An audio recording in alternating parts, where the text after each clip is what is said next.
Good morning, everyone. This is Brad Matheny again. This is the Plan Your Trade video for the 23rd of October. And yes, we're going to go over the data again today, as I mentioned to you this week, because let me show you, because we had a fairly, uh, let's call it contentious week related to patterns. We had a trending gap potential on Monday, a gap reversal in counter trend mode on Tuesday, a trending breakaway pattern today on Wednesday, gap breakaway, and then a counter trend breakaway, and then a rally in carryover mode. So we are in bullish trending. We're in explosive price action. We're in short-term bullish trending, long-term bullish trending, bullish daily bias, bullish weekly bias. This is a custom biasing mechanism that I've created. And again, because we're in this bullish trending, like I said, I'm leading. It leads me to believe, especially with my research over here, that we're in kind of a final melt up. Now I do believe things will change right before the election, and where I see that change coming is right over here. You can see this consolidation. So we get this gap defender pattern in a counter trend mode on the 29th. Gap defender pattern typically means that price is attempting to defend against a gap that has formed in the market. So obviously, if you imagine an upward price gap, price is going to open above that typically and try to defend against falling below or into that gap window. And again, if it's an upward gap and it fails, then it's going to blow through the gap and start to move downward. So this is a gap defender. This is struggling. We get top resistance, gap defender, meaning we'll probably get a gap here on Monday on the 28th. And then we get a gap defender, which is trying to defend that gap in counter trend mode, means we probably fill that gap. Then we get a gap up higher. Okay. So this again likely is big topping rotation right here. Then we get consolidation and move into a crush pattern. Crush patterns are usually pretty good sized downward bars normally. They can be in the opposite direction. We'll see where we're at when we get there. Then we move into a reversal rally in trend mode, an up, down, up in counter trend mode on the weekend. Now, remember, weekends, the way I look at weekends, they're still valid patterns. It's just that there's no trading. So I look at it as they play out in silence. Think of them as leading to what may be here in the next week. So a reversal rally after a crush would suggest we find support. And then an up, down, up would mean that we would have hypothetically a an up here, and then a down here, or an up here, then a down here, then an up here. So the idea here is that we're getting an up, down, up pattern is consolidation, is rotation, kind of like I don't want to say it any other way, but it's kind of like a building support is what an up down up is. It means we get an up pattern, a down pattern sets up support, and then an up pattern try to move away from that support. Then we get a top resistance on the 4th, right before the election, suggesting the market's going to move up, find resistance, then move down away from that pattern. Then we get a flat down the day of the election. Then we get a breakaway in carryover mode, then rally in trend and counter trend mode. So what I see post election is a bit of a rally phase with a pullback on Friday, meaning I think people are a little relieved. We get a rally on the 6th, on the 7th, we get a rally, and on the 8th, we get a rally in counter trend mode, which might be a little bit of a pullback into the end of trading, the end of the week. And then we get the carryover, the crush on Sunday, which again, this would carry over into moderate bullish trending. Crush pattern could be a big downward bar. And then on the 11th, we get the gap potential in trending mode. So I can kind of read this all the way out to the 8th and 9th and kind of see what's going on.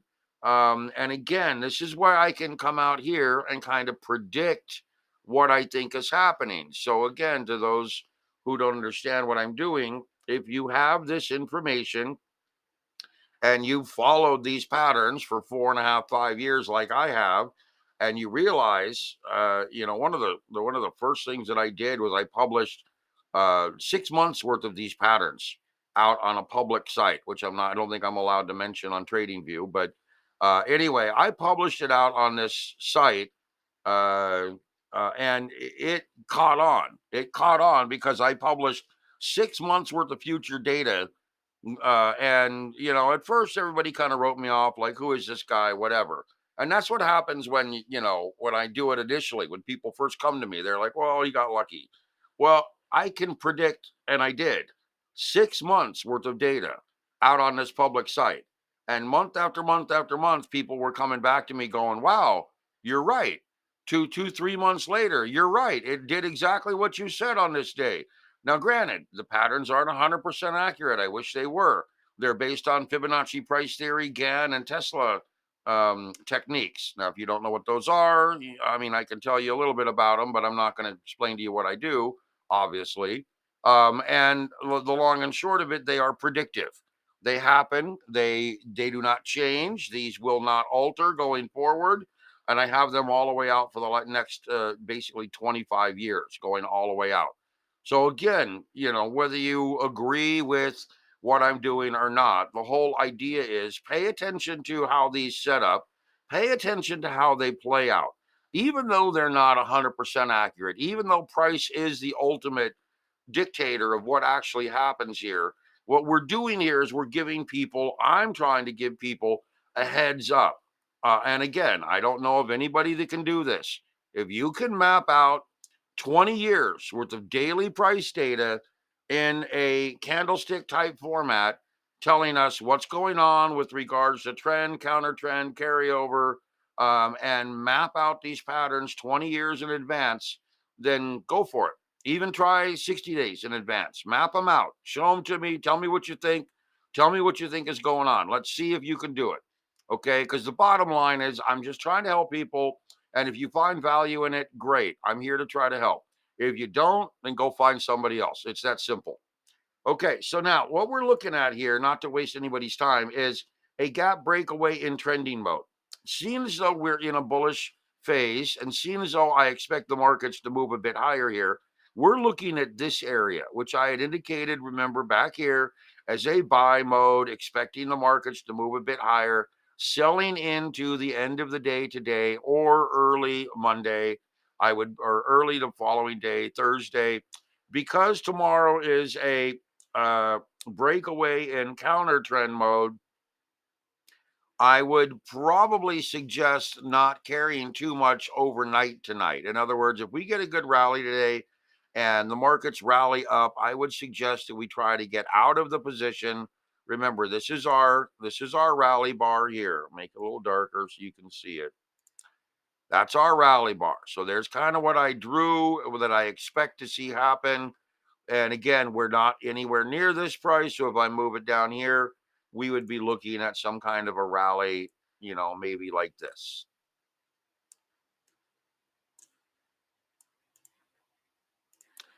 And again, I am guessing at what I think is going to look like based on the fact that this says gap breakaway in a trend mode when we're bullish in explosive pricing with bullish short-term trend in a bullish daily bias and in a bullish weekly bias. So again, I'm taking kind of an educated guess, knowing that I have bullish trend biasing setting up and moving. So I expect that we're going to get open somewhere near 583. We're down at 582 right now, and I'm expecting to see maybe a move up into the 588. Maybe a little lower, maybe into this area, right at this dash line. So maybe into the 587 area, 586 area. Okay, so with the QQQ, that would suggest again that we're going to get a moderate little bit of a melt up. And you can see here, we've already gone through our day here. It looks like we're looking at a sell move here. And the reason why we have the sell move is likely let's see, we're into this day. Yeah, we're into this day, which is a sell here. So this is a sell trend in the QQQs. We are likely going to get a little bit of an upward move here, an upward gap maybe, moving into consolidation today. So Qs will probably end up down near the 495, 496 area in some moderate consolidation. And that's again based on my drawing here. I'm going to take a look at this because we have got breakaway counter trend. May have drawn this in error. I'm trying to think. We have rally, but I'm going to leave it because try not to second guess myself. I drew these 2.5 weeks out in advance. So, I was drawing this week at the end of this week here, back over here. So remember, I was drawing these back when we were trading over here. And I was drawing these pretty much back when we were trading over here. And I was drawing these back when we were trading over here. So I'm really like predicting and drawing 2 weeks out. I try not to change these. I like to see how it plays out. But this is what I call a price shift. Price can shift away from my drawings. But generally, I'm looking for price to move like I suggest here. So, you can see here with the QQQs, we had basing, bottoming, moving into a rally phase, moving into a rally upward trend. Wow, look, it moved up in an upward trend, just like I predicted. Then reaching a peak, rolling downward, consolidating, basing, moving into an early rally phase, moving into a rally phase, moving into a consolidation phase, rally, rally, rally. Look, it peaked right when I told you it was going to peak. It consolidated, it rolled, it consolidated, and then it started a breakaway trend right over here, moving slightly higher, building a base, exactly like I predicted. Now remember, I drew these weeks in advance, not the day of, not 20 minutes in advance, weeks, multiple weeks in advance, just like I have way out here. Okay, so we'll see if we get our pullback here. And again, I am kind of talking to the naysayers out there, trying to get you to understand that, okay, maybe they're not 100% perfect. Maybe the market doesn't do 100% exactly what I predicted it's going to do. The long and short of it is I'm trying to help traders, and I want traders to determine themselves whether or not this is an assistance to them. If it is, they can follow me. If it isn't, they can move on to somebody else. It's that simple. Go find somebody else that can do this or can help you make better decisions. So we'll just go from there. And now we go to gold. Gold has been tracking very well.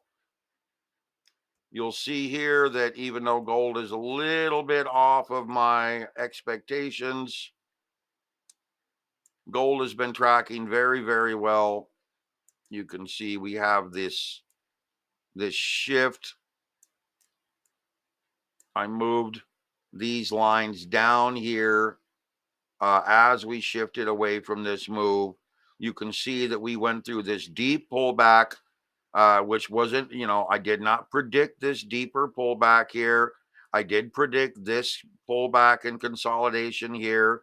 Looks like I predicted a downward move here, an upward move here. Now remember, this is the beginning of the day. So this is down into this area, up into this area, from here up, consolidation, down, consolidation, up, consolidation, up, consolidation, up, up, down, consolidation, and then we have this plan carrying out here.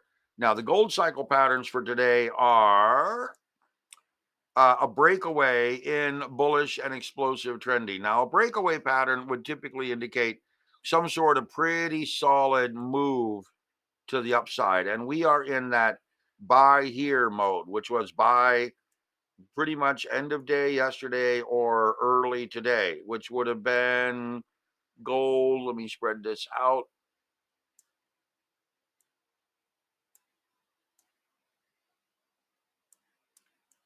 Trading somewhere around the end of the day So gold would have been trading at 27 roughly 60 at the end of the day yesterday or beginning of the day today.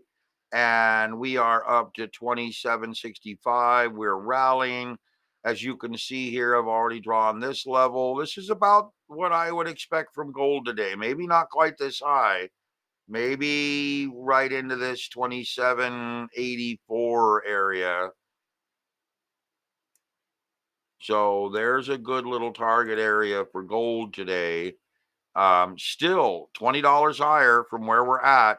That would be a nice solid little rally. And silver consolidating, really playing out nicely for this rally phase. You can see how we apex through this move that I predicted. This was drawn yesterday. And now we've reached the apex here with consolidation. I would want you guys to understand that we are very likely, because of this excess phase peak pattern, we very likely reached a peak. So coming up here, getting pullback, extending up, getting up here, getting a pullback. Okay, we have some moderate flagging. So now the excess phase peak pattern comes into play. So I will get rid of this. We're going to leave that. I'll get rid of this rotational pattern. And I want you to see here that we've got a rally up into flagging and potentially into a moderate little breakaway. So let me get rid of this. And so you can see that now we are looking to try to see if we hold above this level. If we do not hold above this level, I consider this an intermediate or a short-term excess phase peak pattern. This is on a 1-hour chart. We have just reached an ultimate high. It would not be uncommon for the markets to try to either A, pull back, enter into that consolidation phase, and then begin to rally upward, or rally straight off of this level and move higher off of this excess phase peak pattern. But we are in an intermediate excess phase peak pattern. We need to see if we can get above this high here, or if we get below this low here, which I tried to draw as a horizontal line earlier. And if we do get below this low, then we're coming down to that consolidation pattern. And that consolidation pattern in silver will likely be right around this area, $34. You can see the rejection levels right here, right over here, right over here when you get a big breakout. So these rejection levels really play into kind of this area being moderate support. Okay. All right. So silver, again, based on the gold pattern, we're looking at a breakaway pattern. We'll see if we get a good solid rally. Again, with silver, a breakaway pattern would typically kind of be where we open up in this area and try to break to the upside. So we'll see if it holds up. Now, if obviously if pressure with gold and silver and the dollar, remember the dollar's up above 104 again. Remember when it was 101, I told everyone the dollar would be climbing. But again, we're moving into an election. There's a bunch of fear. I think we get another rally. I think we just basically continue on in this mode, watching silver maybe get up to 36, 37. And like I said, I think we continue with metals into this type of a mode. Very likely watching gold move up another almost 2.75%, which would likely prompt silver to move up potentially into this. Do the math here real quick. Yeah, maybe about 4 to 5%. So, silver's looking at a kind of a target area, in my opinion, Again, my opinion, and yes, guessing for those who want to argue about it up in this area. And remember, we all guess. That's how we trade. When you make a decision to try to buy something or sell something, you're using your best analysis to make an educated guess as to where you think it's going to be in the future, going up or going down. That's what this business is, to try to figure it out and to try to learn how to make the best guesses possible. So, yes, we all guess. Okay. I'm just trying to use data to make a more educated guess than flying blindly off technical indicators and Elliott wave. Okay, lastly, we'll go over here to Bitcoin. Bitcoin, remember I talked about the consolidation pattern. Go to daily so you can see it. And this is a great example of, playing out and really predicting. I don't have cycle patterns for Bitcoin. I am using my skills with the excess phase peak patterns and the rotation. And again, we're just dissecting this entire chart using the skills and the techniques that I try to teach people. So you can see how we've consolidated back off this level. We've rolled downward off the excess phase peak pattern. We're now into that consolidation period. As I mentioned to you, Bitcoin has a chance of moving all the way down here to 64,500 roughly within this consolidation range.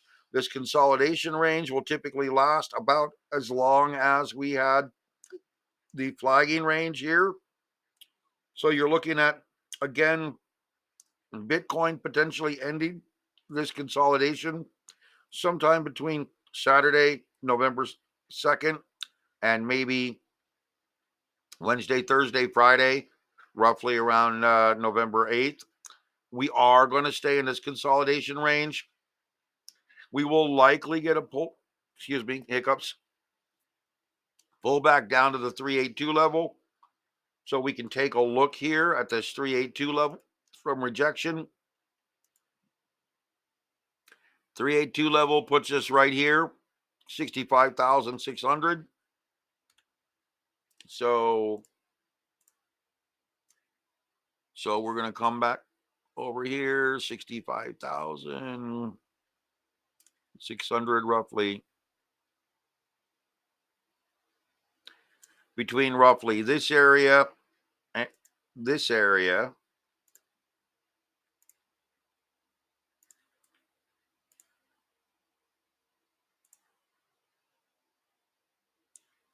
Where did it go? Is it under that? So roughly 65,000. Let me move this. I thought I just drew a line. No, maybe I didn't. 65,600 right there. And then we will move this over here and this over here.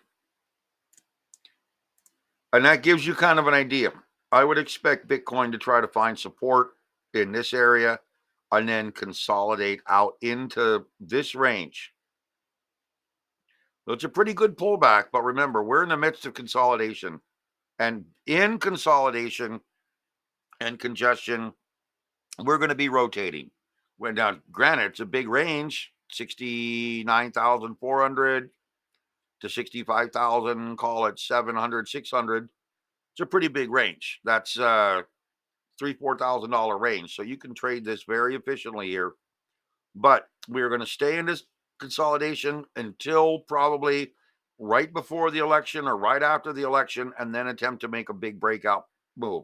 So far, it's playing out beautifully. We just got to get through this consolidation phase. Okay, guys, that's it for now. I'll go back to the SPY, try to get rid of my hiccups. And again, if you find these helpful, great. That's why I'm doing it every morning. I know people write me all the time telling me how great they're doing in gold and silver. I mean, I do my best. I really do, to try to help people. And I get, like I said, some people don't get it.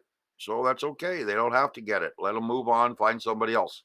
What we're looking for here, though, is the best opportunity to help you know and learn what to expect is in the future. And as I mentioned, we all guess. That's how it ends up.